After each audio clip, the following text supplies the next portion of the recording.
A familiar old name just made this year's Covington mayor's race a lot more interesting. Former state senator Joe Meyer filed paperwork to challenge incumbent Mayor Sherry Carran. The two disagree on some major issues that could change the direction of Cincinnati's biggest riverfront neighbor. Local 12's Joe Webb has their stories.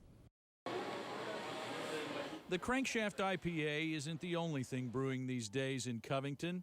Braxton Brewing is just one of a handful of new projects revitalizing the urban core.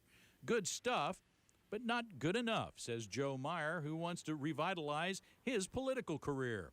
This morning, he filed to run for Covington mayor. We can do a lot better. I'm not going to criticize what's going on because it is good. It's great.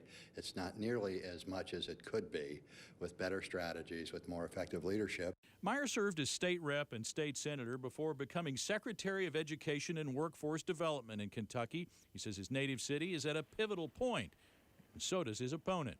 That pivotal point that Joe mentions occurred over a period of time through hard work, hard decisions. It didn't occur overnight.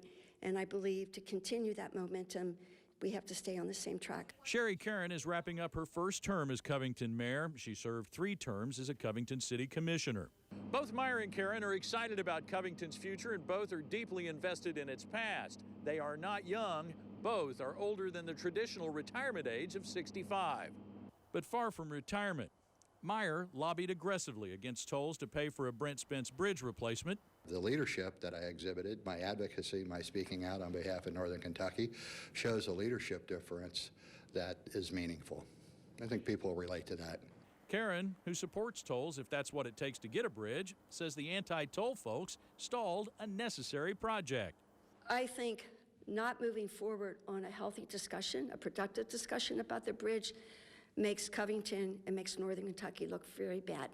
The first shot's fired, as a lot more than pale ale is brewing in Covington. Joe Webb, Local 12 News.